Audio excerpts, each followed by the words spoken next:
So what's the reason for wanting the 200 million? No, obviously he's a risk. He's a great fighter, and plus he bring to the ring the fight night. He bring 25 pounds more than me, so it's a risk. But I don't care about that. If the money is right, I can beat tomorrow that guy. As I tell before to the ESPN, I give him the offer. If he's smart, he will accept it. So just so we're clear, so everyone understands, you've already sent an offer to Canelo to fight Terence Crawford if Terence Crawford wins tonight. But if he doesn't, I want Ortiz. What do we think about Terence Crawford's performance, and do you want to get a fight with him? If the money is right, I mean, $100 million. I heard Turkey offered you a big money already. 150. 150? So Timothy Bradley came out giving his reaction to Terence "Bud" Crawford making history once again, becoming a 4-weight division champ by beating Madrimov. Pretty much Timothy Bradley was impressed with boxing pound for pound #1 Terence "Bud" Crawford performance, where Timothy Bradley said he don't know what the fuss is about. He had Crawford clearly winning the fight. Madrimov did not fight like his usual self. He had a lot of respect for Crawford because he was not letting his hands go. And that's why he was not winning the rounds. He was not winning the fight. Timothy Bradley even said that Madrimov was fighting to survive. He was not fighting to win as the champ. Madrimov was content with having a moral victory of going 12 rounds with Crawford without getting KO'd, breaking his 11 straight knockout streak. We all know how Crawford be whipping feet. Now here is exactly what Timothy Bradley had to say. Check it out. It was a great fight from a more technical and tactical approach by both fighters. It was interesting to see Madrimov not be himself. He had the herky-jerky, the hands moving and all the feints and stuff like that, but it was real interesting to see him not be as comfortable letting his hands go as you usually see him in many fights. He's dictating the pace coming forward and using his jab and picking down low, but man, he didn't do any of that, man. And that's a testament to where Crawford's skill set is and what Crawford's able to do. He hurt Madrimov several times throughout the course of the night, bro. He hurt him. He boxed well. He came out. He looked sharp. I mean, think about this, people. After a year off, dude, and to look that sharp, the way Crawford looked, bro, that is exceptional. That's remarkable, bro. He looked super sharp early on, super duper sharp. Madrimov was a lot more patient than again what we seen him in the past. And I will say this, like the champion didn't defend his belt like a champion. Now what do I mean by that? He just did enough just to compete. He didn't do enough to win the fight. I thought that he should have stepped on the gas, or he had chances. I felt there were times where you're hearing from his corner to him to go down to the body and take a little bit more chances, and he wouldn't. Whereas Crawford, he did everything. I mean, Crawford led, he ended, he finished, he started, and he finished combinations. I mean, he moved, he counterpunched effectively. He stepped inside the pocket. He walked Madrimov down in spots, man. He did everything. He did everything to win the fight. Whereas Madrimov, he stayed comfortable within himself, didn't want to take any chances, didn't want to risk getting hurt or getting caught with anything flush, on the chin, because again, those punches hurt that were coming from Crawford. They were heavy shots. The reason why the fans believe this fight was close to begin with is due to DAZN biased commentary, who were preying on Crawford's downfall, from Chris Mannix, Sergio Mora, and Gusham. I mean, their commentary was so biased against Crawford. Sean Porter had to tell them, I don't know what you guys watching. I have Crawford winning 6 rounds to 1, leading up to the 8th round. The commentary was so biased, Sean Porter even had to tell them, Crawford is going to win this fight clearly by a big margin, and you guys are going to be mad. That's how much DAZN commentary was manipulating the public through hearing. Now, I totally agree with Timothy Bradley. Madrimov, he was fighting to survive. He was not necessarily fighting to win because he was not throwing enough punches to win the rounds.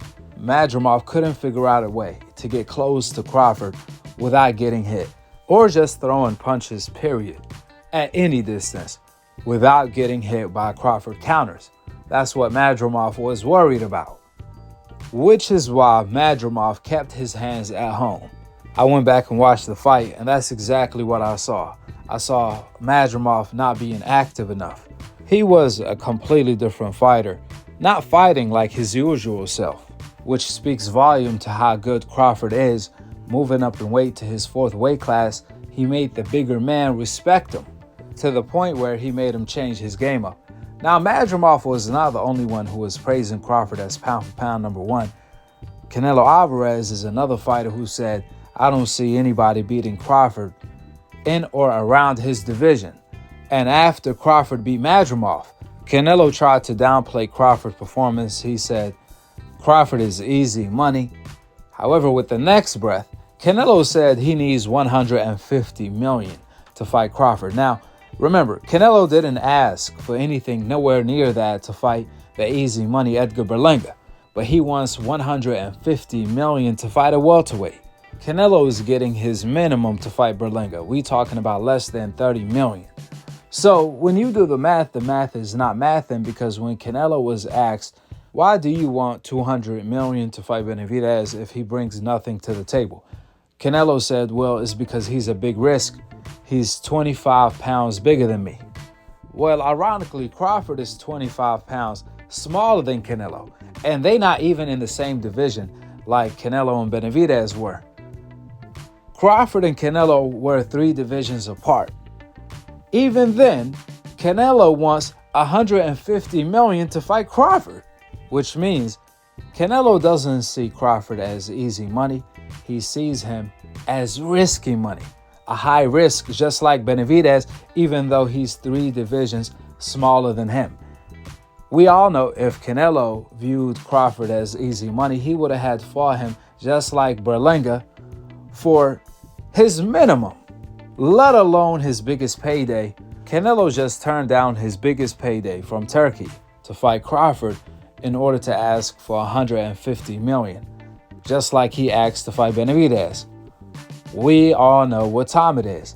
Clearly, Canelo has a lot of fear, a lot of worry, and little confidence. Canelo even said the contrary about Crawford.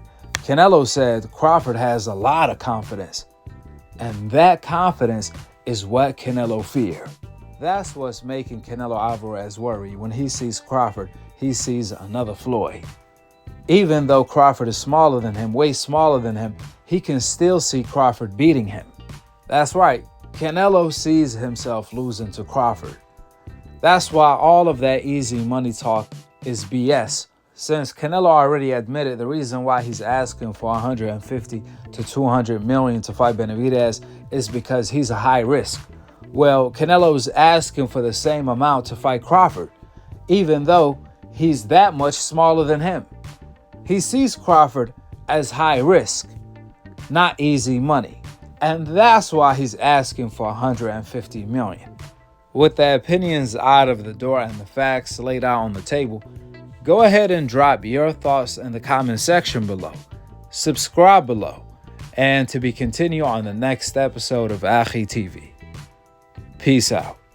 Wa alaikum assalam wa rahmatullahi wa barakatuh.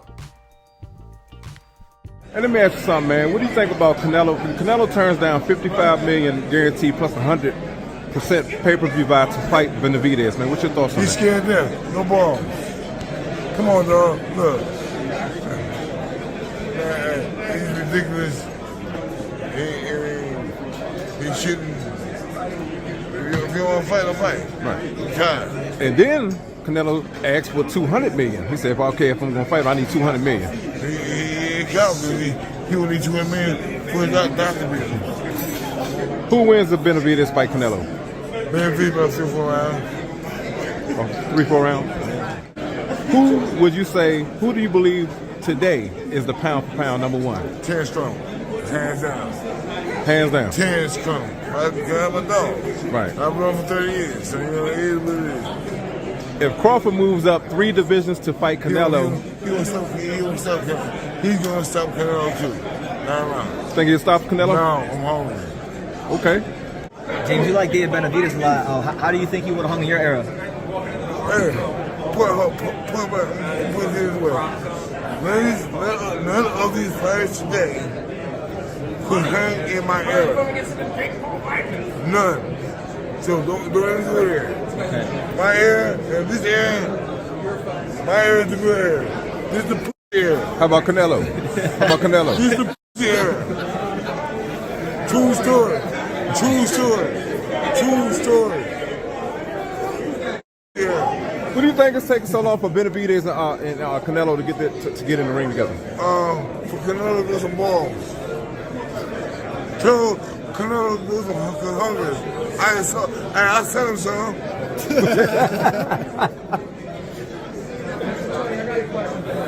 You mentioned that your era obviously is leaps and bounds better than this current era. What's the biggest difference that you see from your era of boxing to now? What? What's the biggest difference you see in boxing right now from when Ain't nobody fighting nobody. Everybody's scared to fight. We fought. Right. We fought. Man, Roger, fought Civilian, fought Rosario, fought all of them.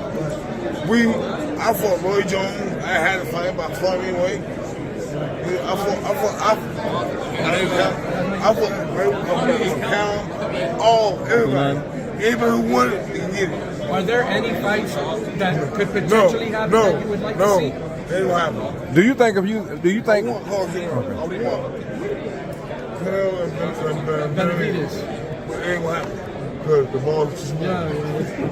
When you was if you was in your prime today, do you think a lot of these fighters be ducking you? Huh? If you was in your prime today, do you think a lot of these fighters be ducking you They today? wouldn't even see me. If they see James soon, they'll be like they did back in the day. To piggyback off the offer, were you ever offered anything from Benavidez camp? And Nothing. And who is he for offering me the money? Right. Who is he? It was said that it was 55 million. But who is he to offer me? And if he offered the amount he say, that amount I can make with anybody. So that's not been. You don't think that's the one of the biggest fights that can be made? I don't. Maybe. Who knows? But he brings nothing to the table for me. He brings just 25 pounds more in the night, the fight on the night. That's it. But if some promoter, not him, because he's nothing to offer me anything. Canelo, ¿cómo te sientes? Sorry. He's nothing to offer me money. I'm the one. So, but if one promoter who I work to, they come and say, I offer to you 150 to 200 million, I fight tomorrow. Canelo, That's the only reason I fight with him, because the only thing he brings to the table is 25 more pounds. Canelo, I think this is a great fight that the Mexican fans are going to enjoy, but is there any pressure to make the fight? We're speaking about Benavidez because you got people like Mike Tyson and even Ryan Garcia. They said Ryan Garcia said if he was you, he would already fought Benavidez. Mike Tyson said you need to fight him. Is there any pressure? I don't need to fight anybody. I don't need to prove anybody anything, because I remember when this happened with Golovkin, and then it happened with this. So I don't need to prove anything with anybody. So this fight with Jaime Munguia, you need to respect it, because this fight is more important than other fights. So it is what it is. And you remember when you guys asking me for Golovkin, and I fought with Golovkin, and then Callum Smith, and then Billy Joe Saunders, and then Caleb Plant, and then so never is enough for you guys. But I don't need to prove anything to anybody anymore. I've been done everything in my career. Do you respect your opinion, like Mike Tyson said his name? Do you respect his opinion, or how do you feel about like Mike Tyson? I respect his opinion if he was sober. Canelo.